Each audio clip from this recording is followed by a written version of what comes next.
will make my day, pal. Welcome to the BJ Show. Let's rock and roll. Rock and roll. Come on, everybody. Let's lose control. Brad and John never wants to follow. Yeah, ready for the ride. It's the BJ Show. BJ Show. John, I don't know if I can handle it today, but we're going to have to do an entire hour-long show. Are you up for that, man? Brad, have you talked to the teachers union about this? No, excuse me. Let me do Are you sure they're okay with going a full 3 segments? Let me do my Biden impression. Hey, man. Hey, are you up for that, pal? I'll meet you in the back alley, pal. Yeah. We'll bring in corn pop and we'll see what you have to say. Okay, lots of stuff to talk about this morning. I heard 2 ultimate hypocrites yesterday, which I want to talk about. Maybe we'll do that in segment B or B block, whatever we call it. John keeps changing things around. Anyway. That's me. Always changing the radio lingo. It's John. Okay, that's John Combest, Combest. He's the guy that for 22 plus years, every single day, never missed a day, perfect attendance. He would get the gold star if he were in school doing that kind of stuff. He puts together a list of all the top stories in the state of Missouri as far as politics, government, that kind of stuff. And then what we do is we bring it down to 3 top stories. And we start off with this guy right here. I'm Casey Kasem. And what he does is... And here they are. Starts the countdown with... In third place... Brad, yesterday we ended the show by talking a little bit about anti-crime efforts in St. Louis City. And remind me, Brad, you had a punchline that you teased us with about Tishaura Jones and a piano.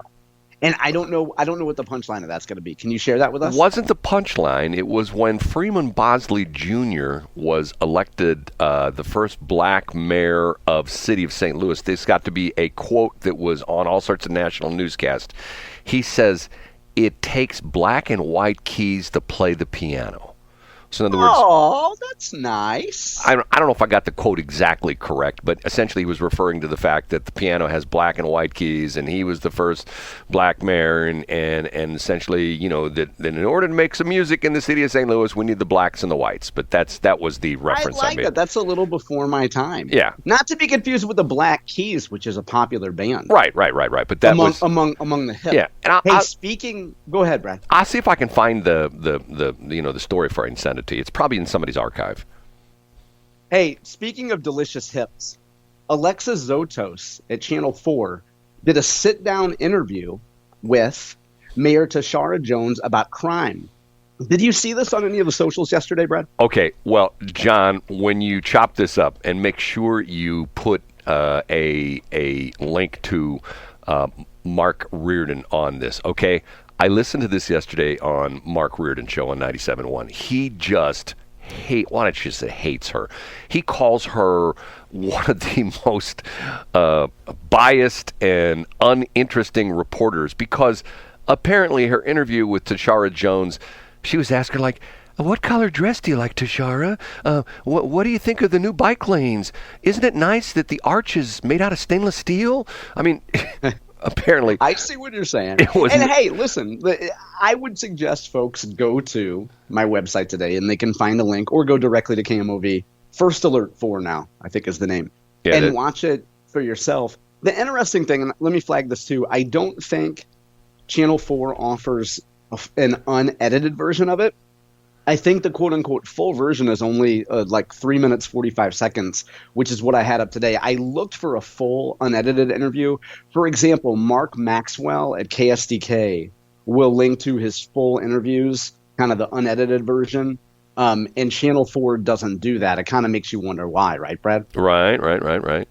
And so anyway, what the reason why I flag it today, and as you know, usually on my website I don't link the stories that are just about city politics or county politics. But of course, Mayor Tishaura Jones uses the opportunity to point out that Missouri legislators are to blame, specifically Republicans, because if only Republicans would allow some common sense gun measures, Brad, we could get urban crime under control. The other thing I would flag is that Mayor Tishaura Jones points out that these things take time, Brad. You can't expect an anti-crime effort to happen overnight, and Tishaura just needs a little bit more time. She is up for re-election in 2025, so maybe if we re-elect Tishaura Jones, when I say we, I certainly don't mean we, but when people who choose to live in St. Louis City re-elect Tishaura Jones next year, maybe she just needs 4 more years to get this under control, Brad. Well, maybe I don't know if this was part of the same package. And once again, I'm driving and I'm listening, so I'm not being able to take notes. But Mark Reardon also played a cut of another person that apparently was part of this package. Maybe it was the Channel 4, 5, could have been a Channel 5 thing as well, too. And they interviewed a guy who didn't sound like a guy, who sounded like a woman, but that's a whole other story. Yeah, and let me interrupt, Brad. I think it was a gay guy who was on a bike. So I'm not sure if you're a man who chooses to live in the city and you ride a bike, I'm guessing you're not into women, but go ahead, Brad. Well, that's what he was talking about. Oh, we need more bike lanes. I'm going like, oh, crap. Yeah, for sure. I think that's one of the most pressing issues in St. Louis City is more lack of bike lanes. Well, but the thing that gripes me on this is that, like, for example, there are streets in the city of St. Louis which used to be 4-lane, which are now 2-lane because they got this goofy thing where they moved the parking out into the street. You know what I'm talking about? Yeah, I know exactly what you mean.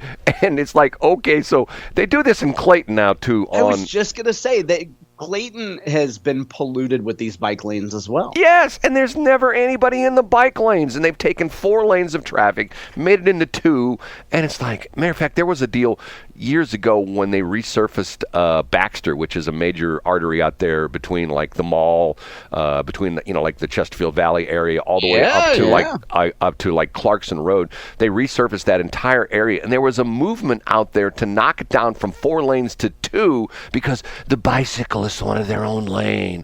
And I'm going like, okay, I'm on Baxter from time to time. I have never seen anybody on a bicycle on Baxter. I mean, once again, you look at these European cities where everybody's on a bike. I get it.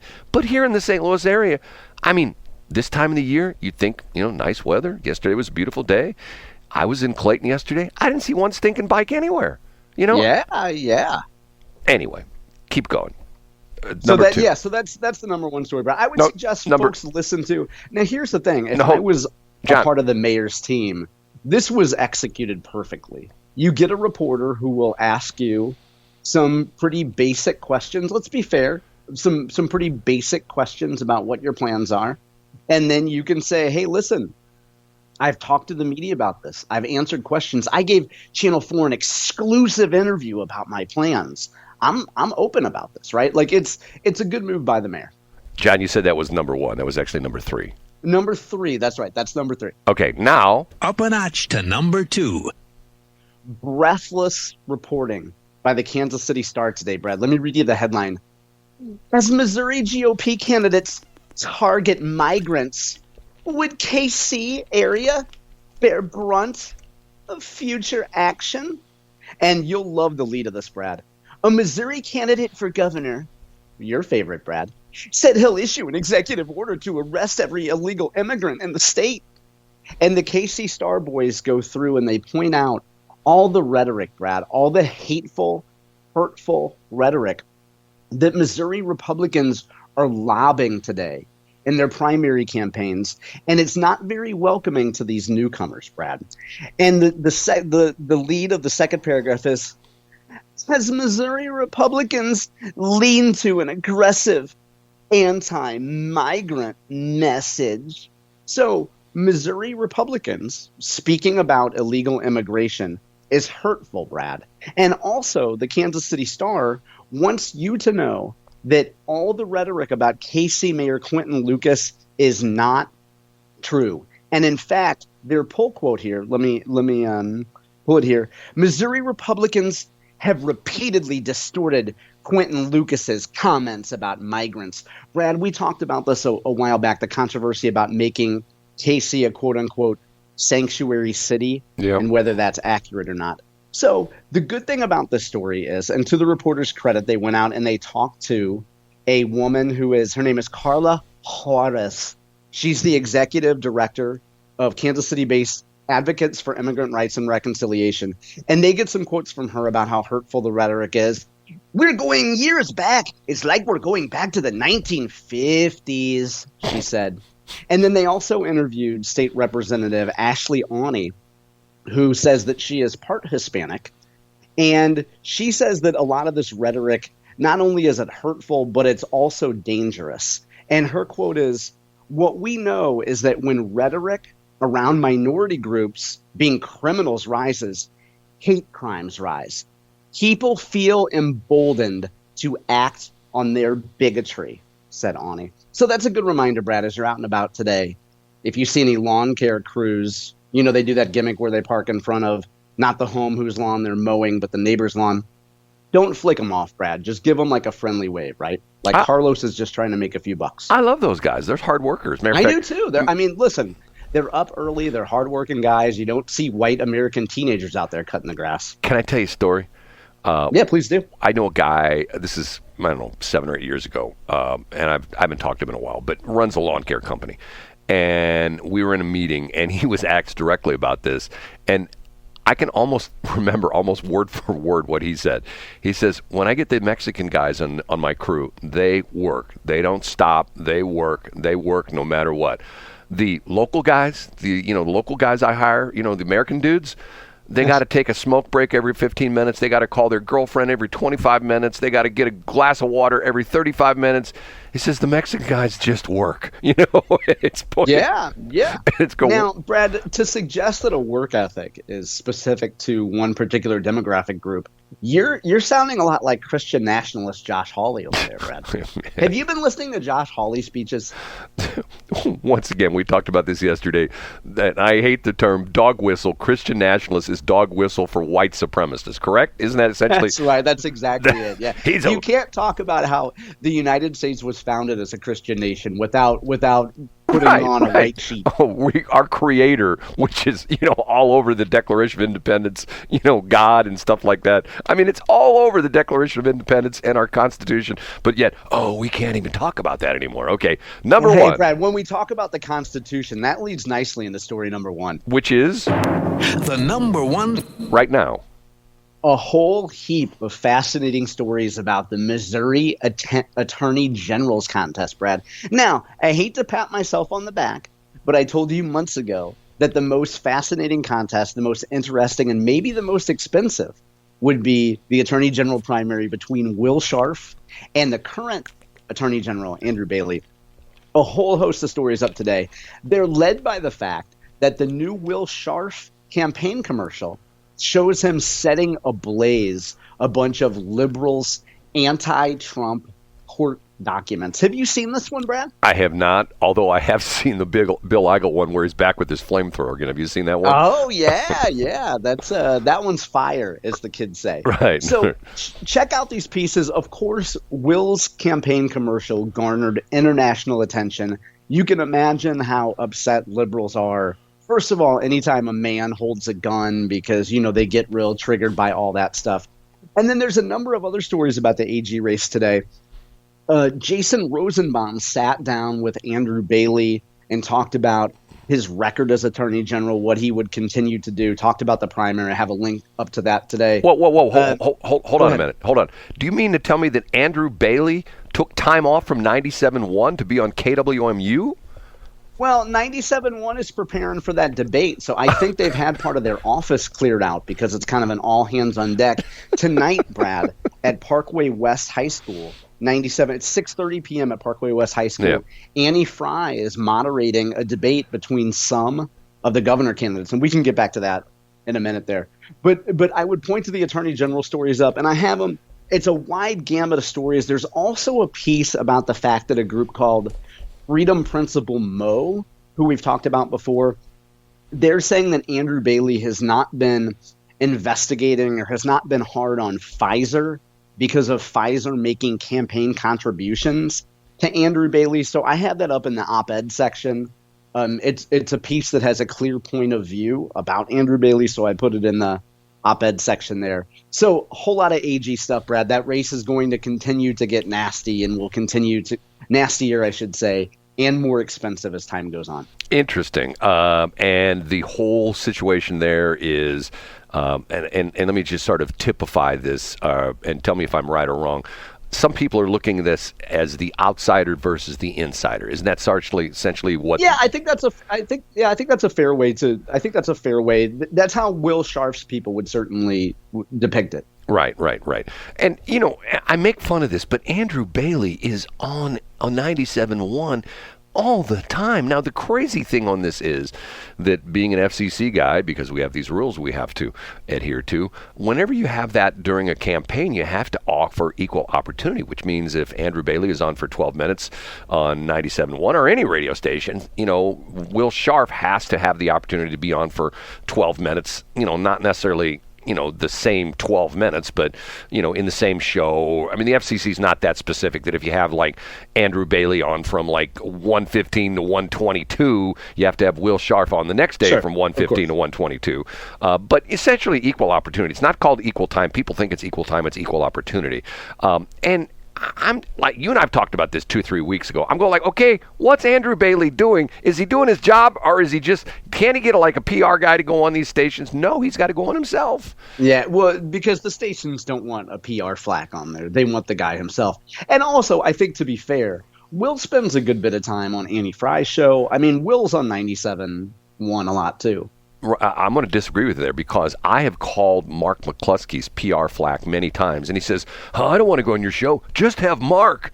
So I just call Mark. Yeah, that's true. And we missed this. Well, his flack is out there, with poor sugar control, keeping protesters at bay. We missed this the other day where we didn't talk about the Supreme Court shot his deal down in Vernon County, the Missouri Supreme Court. You know about this? You're right, yeah. And so you mentioned this on the air the other day, and while we were on the air, I linked to a KCTV story about it. That's that same story, right, about the vetting? Oh, yeah, no, this went to the Supreme Court. I think this is new since then. They appealed the Kansas City verdict. I think went to the Supreme Court, and the Supreme Court shot it down. Supreme Court. So that means that those candidates will still appear on the ballot, though, right? Yeah, I'll see if I can find you the story and send you the link on it. But yeah, essentially it went to the Supreme Court. So essentially, Mark McCloskey, we'd call him, but I'd call him. I love talking to Mark, but John doesn't like me calling Mark McCloskey. Let's be honest. Let's clear the air right now. John's like, don't call him again. Yeah, well, I don't think there's air to clear. I think it's just like if we want to be one of those stations that has people on flapping their jaws, you could go up and down the dial. To quote WKRP in Cincinnati, you could go up and down the dial and find that. Like we don't have people on to read talking points. Yeah, but Mark's fun, I mean, Mark is fun. I agree 100%. He's not. And I'm not even going to make a TRT reference today, Brad. And he is the world record holder for overhead press, as he established on the BS show, your former show with Shelley Barr. Mark McCloskey holds the world record for standing overhead military press, and most people don't know that. John, you make fun of him about the TRT thing, but I called him up, I guess it was a couple weeks back, when you made another one of your TRT comments about him. And I said, Mark, my co-host, John Combest, is always he's always gigging you about the TRT thing. I go, tell me, how does a dude your age, I think he's like 68, 67, 68, 69, something like that. How does a dude your age have the body? And you know what he said? Three words. And I said, what are those? He says, red hot riplets. And I thought you were going to say, ancient Chinese secret. Red hot riplets. Okay, that's an inside joke between John and I, because John is always throwing. See, I think that's the crux of comedy, when you can throw household products or consumer goods or something like that into a conversation, and it's just sort of funny because John's always talking about when the gangbangers are knocking over a convenience store, they always make sure they steal all the red hot riblets and stuff like this. Yeah, you got that. I mean, if you have a choice between those or the wrap snacks that are sitting there with Master P's face on them, I'm going to go with the red hot riblets. Hey, don't be when it comes to Old Vienna. I'm there, Brad. Can I tell you the story in the wrap snacks? You want to hear this story? Oh, yeah, please do. Years ago, one day, a box arrived at the radio station. Big box. I didn't order anything. And I opened it up, and it's the wrap snacks. There's 8 different versions of it. And some of them were and I'm a potato chip guy, okay? the one that I loved that they don't make anymore was, I can't remember. It was honey barbecue. God, it was the best potato chips I ever saw. And to the point, to this day, I go to some of the convenience stores and I don't have the wrap snacks. Apparently they discontinued them and they're no longer available. You can't get them anymore. But the wrap snacks are pretty good. And the guy sent me the whole. Who actually made them? So they had to be made by like an Old Vienna. No, right? They're distributed by Old Vienna, but it's a company either out of Atlanta or Miami. I can't remember which one, because the guy sent me a nice letter. I called him up and talked to him, and he was really good about it. He says, we're sort of getting this reputation that we're only going to be like in inner city stores. He says these are really good, and he says, and our marketing is essentially we want to hit all the convenience stores. Now, what's interesting is they're in quite a few places now. Matter of fact, I went to the other day. I can't drive by the place there in 44. I'm sorry, I go in the Wally's all the time, but they're in Wally's. They're in several of the On the Run stores. Or I know they're on the way I used to get them all. Place I used to get them all the time. They had an end cap there at the On the Run store right there at 364